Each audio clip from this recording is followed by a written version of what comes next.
Hello बच्चों, आज हम आपके कक्षा 12 के लेखा शास्त्र विषय के पहले चैप्टर के बारे में थोड़ा सा अध्ययन करेंगे।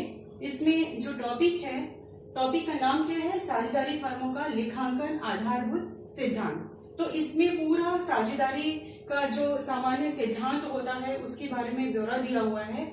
लेकिन साझेदारी को जानने के पहले हम थोड़ा सा पहले का जो रिव्यू है वो एकाकी व्यापार का वो कर लेते हैं, जो कि आपने 11th क्लास में पढ़ा था। 11th क्लास में हमने ये पढ़ा था कि जो एकाकी व्यापार होता है वह क्या होता है? वो एक व्यक्ति के द्वारा चलाया गया व्यापार होता है। उसमें जो मैनेजमेंट होता है, जो उसका पूरा प्रबंधन होता है, पूरा एक व्यक्ति के द्वारा किया जाता है, देखा जाता है। उसमें उस व्यक्ति की पूंजी लगती है, जितना वो लगाना चाहे उसमें पूंजी जो होती है वो सीमित होती है। उसमें कार्य कुशलता जो होती है व्यक्ति की सीमित होती है। हालांकि वो पूरा मैनेज अकेला करना चाहता है, लेकिन कहीं ना कहीं व्यक्तिगत गुण जो होते हैं वो सीमित होते हैं और उन सीमितताओं में वो एकाकी व्यापार जो है वो बन के रह जाता है। अगर मान लीजिए एक व्यक्ति के पास बहुत सारी संपत्ति है, पूंजी बहुत सारी है बिजनेस में लगाने के लिए, लेकिन अगर उस व्यापारी में चातुर्य नहीं है तो वो केवल पूंजी के दम पर ही अपने बिजनेस को बहुत दिन तक नहीं चला सकता है।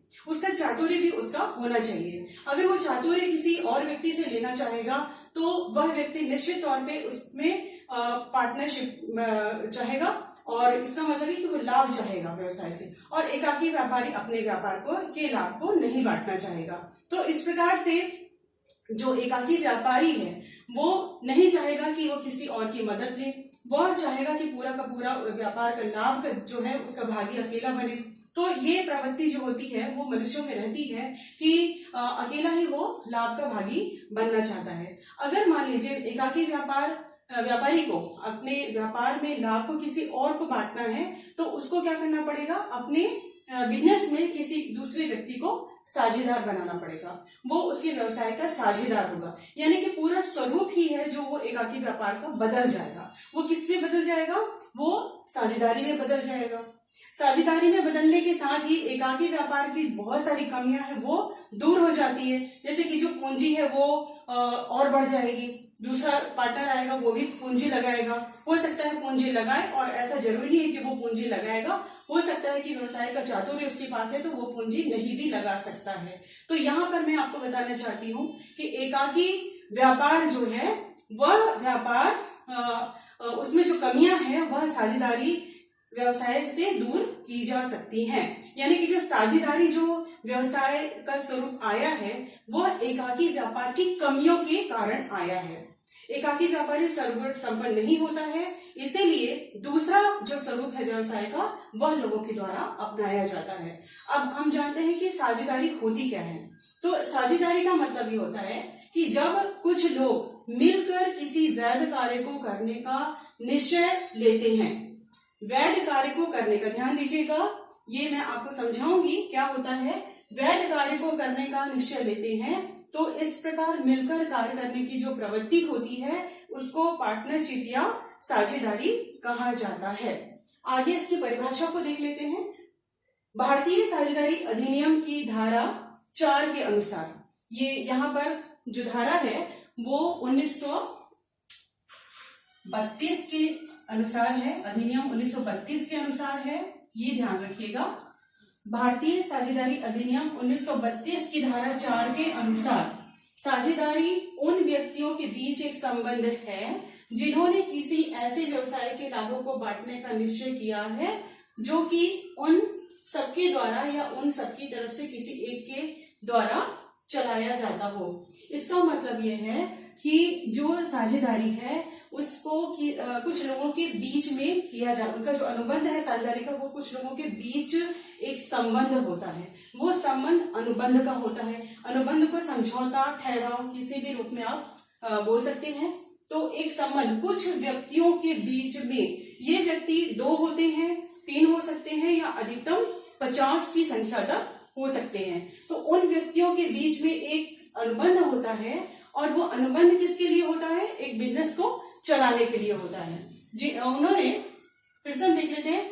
साझेदारी उन व्यक्तियों के बीच एक संबंध है जिन्होंने किसी ऐसे व्यवसाय के लाभों को बांटने का निश्चय किया हो जो कि उन सबके द्वारा ध्यान दीजिएगा, उन सबके द्वारा या उन सबकी तरफ से किसी एक के द्वारा चलाया जाता हो। इसका मतलब ये है कि जो बिजनेस होगा, जो भी व्यवसाय होगा, वैध व्यवसाय, यहाँ पर मैंने कहा है वैध व्यवसाय है ना, तो जो बिजनेस होगा वो वैध होगा, कानूनन होगा, कानूनी होगा, कोई भी गलत काम उसमें नहीं किया जाएगा, और मतलब ऐसा व्यवसाय जो कि बिल्कुल लीगल हो, बिल्कुल कानूनन हो, ठीक है, कानून के अनुसार चलाया जाएगा उसको, तो उस व्यवसाय को हम वैध व्यवसाय कहते हैं, मान्य व्यवसाय।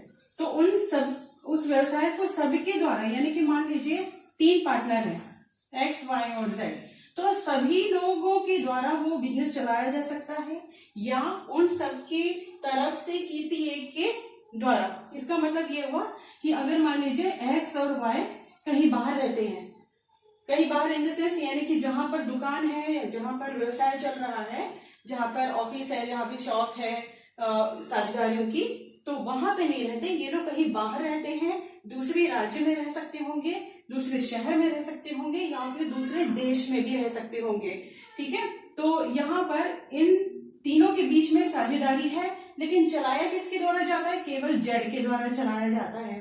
तो यहाँ पर इन तीनों की क्या है? साझेदारी है।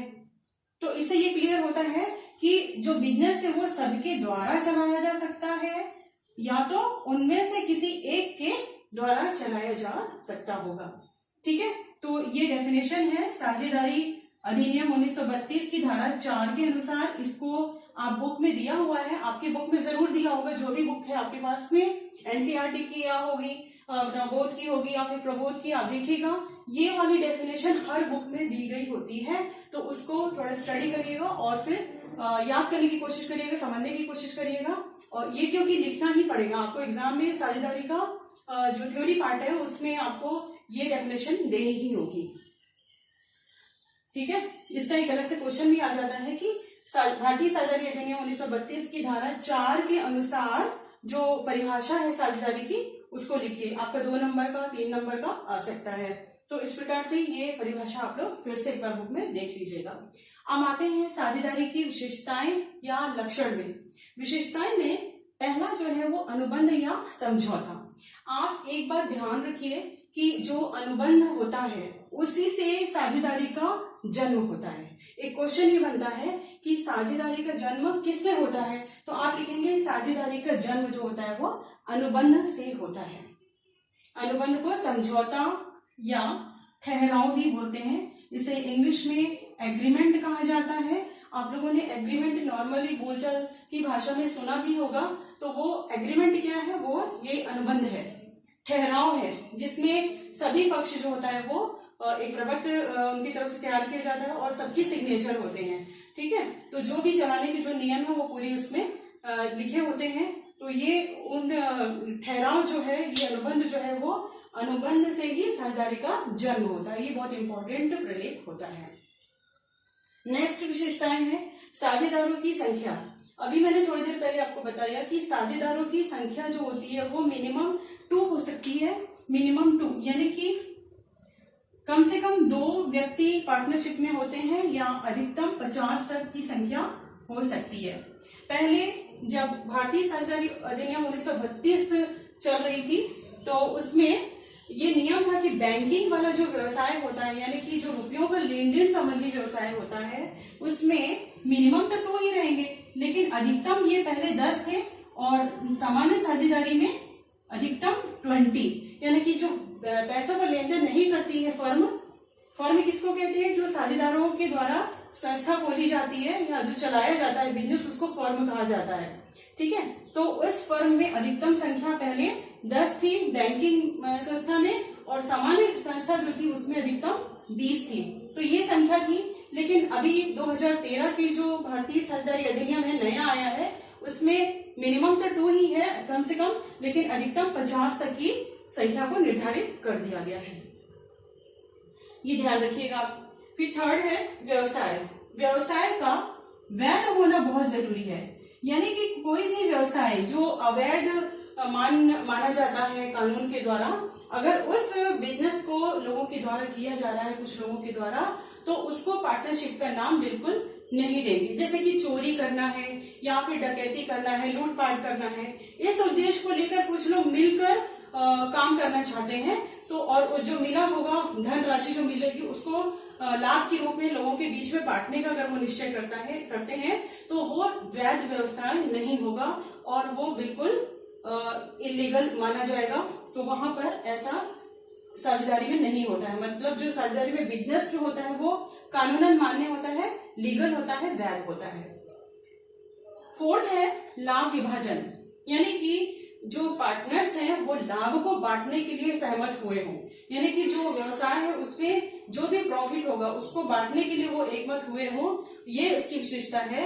इसका मतलब ये कि अगर कोई बिजनेस ये लोग मिलकर करना चाह रहे हैं, ठीक है, 3 पार्टनर हैं और वो लोग कह रहे हैं कि हम कोई बिजनेस करेंगे, लेकिन उनका जो बिजनेस है वो धर्म से संबंधित है या धार्मिक प्रचार का या सामाजिक कल्याण का कोई अगर बिजनेस करना चाहते हैं तो वहां पे बिजनेस तो नहीं कहा जाएगा, वो कार्य कहा जाएगा फिर, क्योंकि धार्मिक कार्य या जो प्रचार का कार्य है तो उसमें मौद्रिक लाभ की जो आशा नहीं कर सकते हम, मौद्रिक लाभ वहां पे प्राप्त नहीं होता है, या सामाजिक कल्याण के लिए जो कार्य किए जा रहे हैं समाज के कल्याण के लिए, तो वहां पे लाभ की आशा तो नहीं करनी चाहिए। तो वो अगर कार्य कर रहे हैं बिजनेस समझ के तो वहां पे लाभ नहीं होगा और वो जो संगठन होगा उनका मिलजुल के जो किया जाने वाला जो कार्य होगा वो बिल्कुल भी साझेदारी का कार्य नहीं माना जाएगा।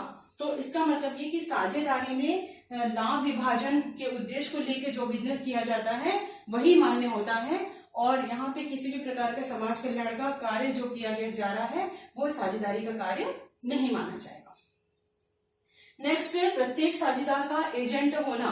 इसका मतलब ये है कि जो भी पार्टनर्स हैं, ठीक है, तीनों पार्टनर्स मान लीजिए हैं और यहाँ पे ये फर्म के बाहर अगर कोई काम करते हैं तो वो जो कार्य है, जो अनुबंध है, किसी और पक्ष से मान लीजिए कोई अनुबंध कर रहे हैं सामान की सप्लाई का या फिर कोई ऑर्डर ले रहे हैं, वर्क ऑर्डर ले रहे हैं, तो वो जो उनका कार्य है वो एक्स की तरफ से किया गया फर्म का कार्य माना जाएगा। जैसे एक्स कर रहा है बाहर जाकर वो अपनी फर्म की तरफ से कोई ऑर्डर लेता है या फिर माल सप्लाई करता है या सामने वाले को माल सप्लाई के लिए बोलता है, तो यहाँ पर ये बिल्कुल नहीं कहा जाएगा कि एक्स ने अपने व्यक्तिगत कारणों, व्यक्तिगत उद्देश्य के लिए वो माल मंगवाया है, बल्कि ये कहा जाएगा कि उस फर्म ने हमको ये ऑर्डर दिया है। एक्स का कार्य जो है वो फर्म का कार्य माना जाएगा। तो इस लिहाज से क्या होता है, प्रत्येक साझेदार एजेंट होता है किसका, पार्टनरशिप का। नेक्स्ट है असीमित दायित्व। इसका मतलब ये है अनलिमिटेड लायबिलिटी का मतलब ये कि मान लीजिए फर्म के ऊपर कोई कर्जा है, सपोज 50,000 का कोई कर्जा है और फर्म जो है वो बंद होने वाली है, तो इस कर्जे को उतारने के बाद ही जो है पार्टनर्स मुक्त होंगे।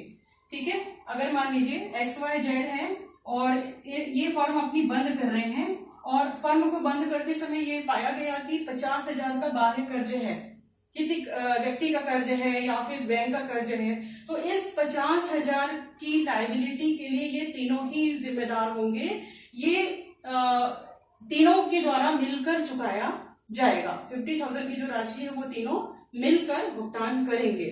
अब यहाँ पर बात आती है कि 50,000 ही क्यों, यहाँ पर 5 लाख भी हो सकती है राशि, 5 लाख भी होगी तो ये लोग मना नहीं करेंगे देने के लिए, क्योंकि साझेदारी फर्म में एक ये विशेषता पाई भी जाती है कि जो दायित्व होता है वो असीमित ही होता है। कोई व्यक्ति ये बोल के मना नहीं कर सकता कि मैं सिर्फ 10,000 दूंगा या 20,000 दूंगा, उससे ज्यादा नहीं दूंगा। तो ये जो चीज होती है वो असीमित दायित्व कहलाती है। इसमें पता नहीं होता कि कल को कर्जा कितने रुपए का किसी के ऊपर चढ़ सकता है और बिल्कुल ये लीगल है। जो सामने वाला व्यक्ति है, जो बैंक है या कोई और व्यक्ति है जिसका कर्जा है इनके ऊपर, वो व्यक्ति पूरा इनसे लेने के लिए कानूनन हक रखता है। फिर है व्यापार का संचालन। व्यापार का संचालन यानी कि जो पार्टनरशिप का जो बिजनेस है वो सभी के द्वारा चलाया जाएगा। कोई व्यक्ति किसी को मना नहीं कर सकता। अगर किसी पार्टनरशिप में X, Y और Z है तो X, Y और Z को मना नहीं कर सकता या Y और Z मिलके X को मना नहीं कर सकते। मतलब जो उसमें भाग लेना चाहता है वो उसमें ले सकते हैं, तीनों ले सकते हैं। और इस प्रकार से व्यापार का संचालन जो है वो तीनों के द्वारा किया जाएगा और ये उनका दायित्व भी है कि उस बिजनेस को तीनों मिलके चलाएं। फिर पूंजी लगाना अनिवार्य नहीं। यहाँ पर मैंने आपको पहले भी बताया था कि एकाकी व्यापारी जो है वो उसके पास पूंजी तो बहुत है, लेकिन उसके पास चातुर्य नहीं है, तो वो अपने चातुर्य की कमी को पूरा करने के लिए किसी व्यक्ति को अपने बिजनेस में लाना चाहता है, तो वहां पर वो व्यक्ति जो है साझेदारी जो अपना रहा है वो किस लिए लगाया है, सामने वाले व्यक्ति को चातुर्य के लिए लाया है। तो इस प्रकार से ये हमको क्लियर होता है कि पूंजी लगाना हर एक व्यक्ति के लिए आवश्यक नहीं है। जैसे मान लीजिए एक्स वाई और जेड तीनों पार्टनर हैं और यहाँ पे एक्स और वाई मिलके पूंजी ला रहे हैं, लेकिन जेड जो है वो बहुत ही ब्रिलियंट पर्सन है और इसको बिजनेस चलाने का बहुत अच्छा आइडिया है, तो एक्स और वाई बोल सकते हैं कि जेड आप पूंजी मत लाना, आप अपने चातुर्य के दम पर ही मतलब आपके चातुर्य के दम पर ही हम तीनों बिजनेस चलाएंगे। तो इस प्रकार से यहाँ पर पूंजी लगाना मस्ट नहीं है। फिर है 9वां सदस्यता की पात्रता। सदस्यता की पात्रता में ये बताया गया है कि जो व्यक्ति स्वस्थ मानसिक अवस्था का है वही व्यक्ति पार्टनर बन सकता है, यानी कि कोई व्यक्ति पागल है या मानसिक रूप से संतुलन खो बैठा है या फिर दिवालिया है तो वो व्यक्ति पार्टनरशिप में सदस्य नहीं बन सकता। और एक बात और, 18 वर्ष से ऊपर की आयु होना जरूरी है। 18 वर्ष से पहले के जो व्यक्ति हैं, मतलब 18 वर्ष से कम व्यक्ति अवयस्क व्यक्ति माना जाता है और वो व्यक्ति जो है वो भी पार्टनर बन सकता है, लेकिन केवल लाभ में ही बना सकते हैं उसको, और वह हिसाब किताब की पुस्तकों को बिल्कुल नहीं देख सकता, ये वर्जित है। तो अवयस्क भी बनते हैं इसमें पार्टनर, लेकिन ये नॉर्मली इसकी पात्रता में लिखा जाता है कि आयु जो है वो 18 वर्ष की ऊपर होनी चाहिए और मानसिक रूप से स्वस्थ होना चाहिए, यानी कि वो दिवालिया नहीं होना चाहिए, पागल नहीं होना चाहिए या किसी भी प्रकार के अस्वस्थ अवस्था का नहीं होना चाहिए, मानसिक रूप से अस्वस्थ नहीं होना चाहिए। 10th है फर्म का नाम। फर्म का नाम जो है ये इसका मतलब ये होता है कि जो व्यवसाय है, यानी कि मान लीजिए एक्स वाई और जेड जो है किसी बिजनेस को अगर चला रहे हैं तो उसका नाम जो है एक निश्चित होगा और उस नाम के अंतर्गत ही वो लोग जो बिजनेस करेंगे, सारे लोग बिजनेस उस फर्म के नाम के आधार पर ही करेंगे। यानी कि जैसे मान लीजिए एक्स वाई जेड व्यक्ति हैं और ये अपने बिजनेस का नाम जो रखते हैं वो सनशाइन रखते हैं, सनशाइन फर्म, ठीक है। तो सनशाइन क्या हुआ, ये फर्म का नाम हुआ। एक निश्चित नाम होना जरूरी है फर्म का और उसके आधार पर ही फर्म का रजिस्ट्रेशन होता है। तो मुझे उम्मीद है कि आप लोगों को ये थोड़ा बहुत तो समझ में आया होगा, 100% तो नहीं कहूंगी, लेकिन हाँ इतना मेरा प्रयास था कि आप लोगों को अच्छी तरह समझ में आ जाए। और अगर फिर भी कोई डाउट है तो फिर व्हाट्सएप में आप मेरे को कमेंट कर सकते हैं, क्या डाउट है आपका, क्वेश्चन लिख सकते हैं और फिर आपको फिर से दोबारा एक्सप्लेन करूंगी।